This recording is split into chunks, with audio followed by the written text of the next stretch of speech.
Primeira coisa é que o Brasil, antes da crise, vinha num período de crescimento dos investimentos, que pode se chamar exuberante.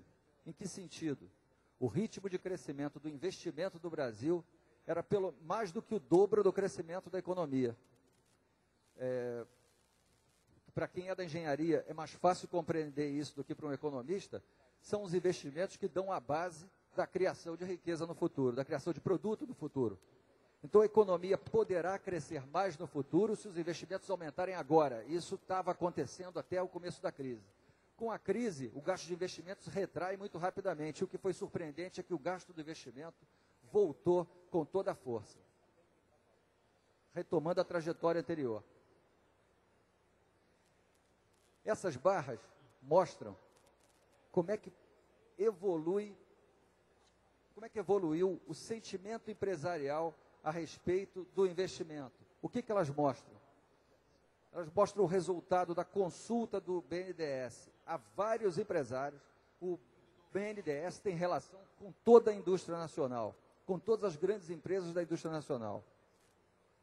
E o que a gente tem notado, vamos ficar só na última sessão, é que os investimentos em verde, que já eram muito grandes, algo em torno de 781 bilhões de dólares, pretendidos pelos empresários, caíram com a crise e depois foram subindo, e hoje a intenção de fazer investimento dos empresários é maior do que era quando a crise começou. Vamos para a próxima?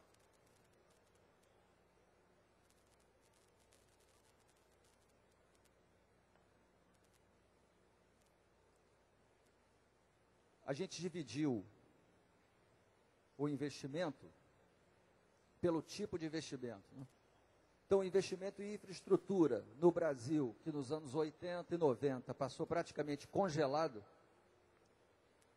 o que a gente percebe agora dos próprios empresários é que o ritmo de investimento vai crescer em torno de 9% ao ano, ritmo de investimento em infraestrutura.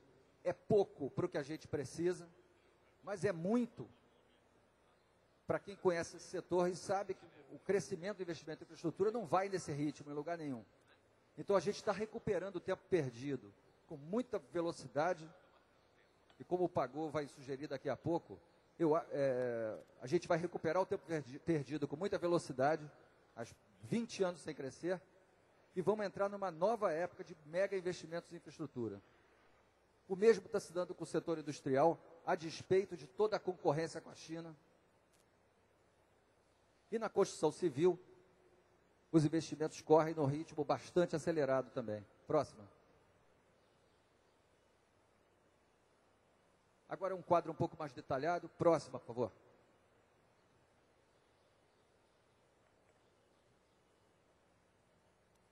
Eu queria, desse quadro todo aí, eu queria chamar a atenção para dois setores.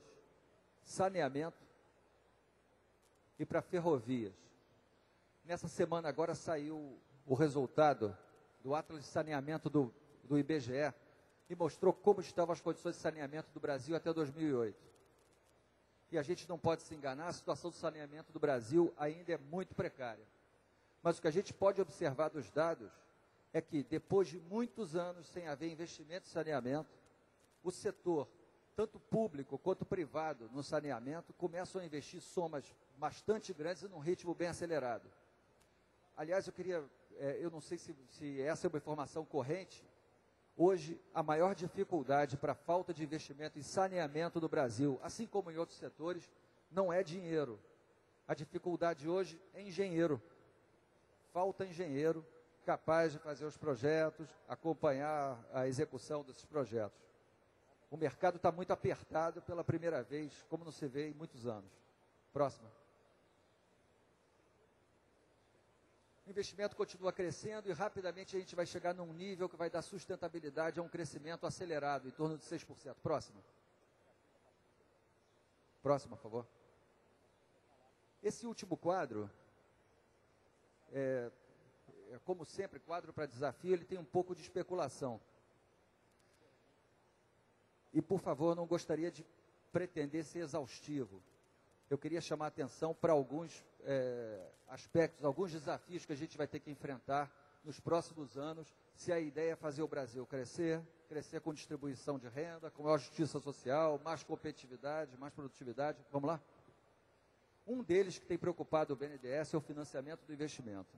Próximo. Próximo. Eu não quero me deter nessa tabela, falando de cada dado que tem aí, mas hoje, o grosso do investimento no Brasil é financiado com lucro das próprias empresas e financiamento do BNDES. Se fosse possível resolver o problema com chamamento, eu faria aqui. O sistema bancário privado brasileiro e o mercado de capitais brasileiro tem que começar a mirar o longo prazo.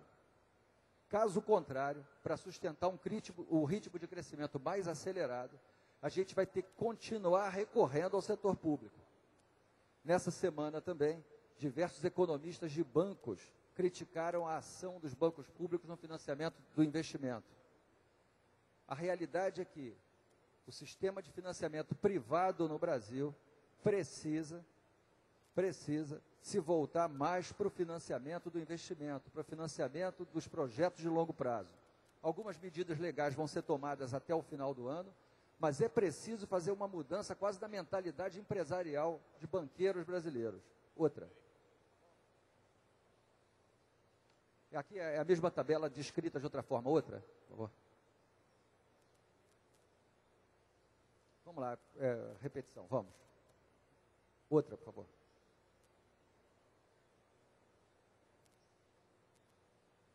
Então, quais são os desafios hoje e para o nosso futuro? Como fazer o investidor privado voltar a financiar o crescimento? Eu chamo a atenção, vou fazer uma ligação desse ponto com outro fato que está ocorrendo no Brasil. As taxas de juros no sistema financeiro estão caindo. Então, o investidor privado, o investidor financeiro privado, que quiser continuar a ganhar dinheiro no Brasil, ele vai ter que começar a abandonar o foco total na compra de títulos públicos e vai ter que começar a diversificar suas aplicações em direção ao mercado de ações, ao mercado de debêntures. Vão ter que passar a correr o risco empresarial. A gente, claro, sempre pode recorrer à captação externa. Aí batemos no outro desafio, que eu vou mencionar daqui a pouco. A economia internacional está muito combalida e não há sinais de que vai haver uma recuperação robusta nos próximos anos. Então, se a gente depender da captação externa, do financiamento externo, para bancar o crescimento do Brasil, eu tenho a impressão que é um mau caminho. Próximo. Vamos então para o quadro internacional. Eu queria fazer uma síntese e liberar vocês de algumas lâminas que vêm a seguir. O que aconteceu na economia internacional hoje é surpreendente. A gente tinha dois desbalanceamentos. A gente tinha o mercado financeiro totalmente desregulado e a gente tem o déficit chinês.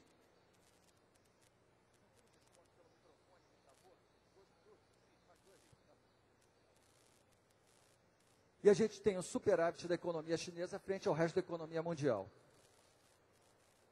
Quando se fez a coordenação internacional de políticas públicas, começou a se debater dentro do G20 a reforma do sistema financeiro internacional. E no que deu essa reforma? Até agora, propriamente em nada. Talvez o fato que mereça maior relevância seja a reforma do sistema financeiro americano. Mas lá, passada a crise, depois de todo o esforço, passado o auge da crise, depois de todo o esforço do governo americano para salvar os bancos se viram salvos daquela situação e agora querem continuar reproduzindo o mesmo padrão, a mesma forma pelos quais eles sempre viveram. Essa sim pode ser uma bomba relógio e o Brasil não tem controle sobre ela. O que a gente pode fazer é procurar se isolar um pouco dela. Como, por exemplo, não depender tanto de financiamento externo para o crescimento. O que, aliás, a gente já não depende hoje. Próximo. Está aí um gráfico que mostra, esse primeiro, ele mostra como é que está o déficit público em diversas economias importantes do mundo. Bom, todo mundo diz que quando começou a falar da Grécia, né, que a Grécia tinha um descontrole fiscal absurdo, etc. O descontrole fiscal da Grécia é igual ao americano, muito próximo ao espanhol, próximo ao britânico. Então, se falar propriamente da crise fiscal na Europa hoje como um descontrole da Grécia, Portugal, Irlanda, Itália, é um exagero. Próxima. Isso se reflete também no brutal endividamento público desse conjunto de países. Então, ao contrário do Brasil, essas economias, sim, têm déficits públicos elevados e grande endividamento. Qual é o perigo diante desse quadro? O perigo é que essas economias tentem se ajustar, porque a hora que eles cortarem o gasto público deles, muito do mercado para os produtos brasileiros vai encolher. Acompanhar como vai ser o ajustamento das grandes economias mundiais é crucial para desenhar o nosso futuro. Próximo. Competitividade e inovação. Acho que aqui é o lugar adequado para falar desses temas. Eu queria chamar a atenção para um ponto que normalmente passa despercebido.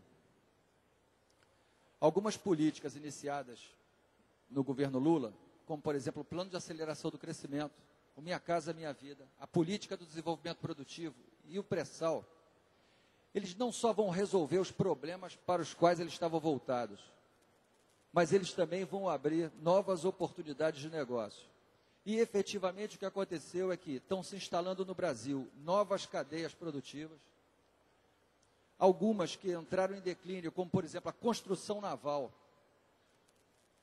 estão retomando com uma força muito grande, e mesmo aqueles setores industriais que estavam consolidados, ganharam um aumento de escala para os quais, eu posso garantir, eles não estavam preparados, mas estão se preparando. Eu vou citar alguns. Próximo. Então, no caso do pré-sal, qual é o desafio? O desafio é a gente não deixar se seduzir pelo canto da sereia de exportar petróleo cru para o mundo em grandes quantidades e ganhar muito dólar. A gente tem que aproveitar esse momento para fortalecer a indústria petroquímica brasileira, a indústria naval brasileira. Da mesma forma, o sucesso que o Brasil já tem em combustíveis verdes, a gente tem que transformar isso em mais do que a produção de combustível. A gente tem que criar uma indústria bioquímica mais poderosa e a gente já está fazendo isso e pode muito mais. Vou concluir. Eu acabo essa. Tá? O trem de alta velocidade. O trem de alta velocidade não vai ser só importante para a mobilidade urbana, mas como a tecnologia que vai ser transferida para o Brasil, talvez tenha um valor ainda maior. A tecnologia utilizada num trem de alta velocidade, ela pode ser difundida para diversos setores da economia, porque ela lida com o que há de mais moderno na tecnologia mundial, desde a química fina, mecânica de precisão, informática. Eu vou parar por aqui e, eventualmente, a gente fala um pouco mais no momento das perguntas e respostas. Bom, obrigado.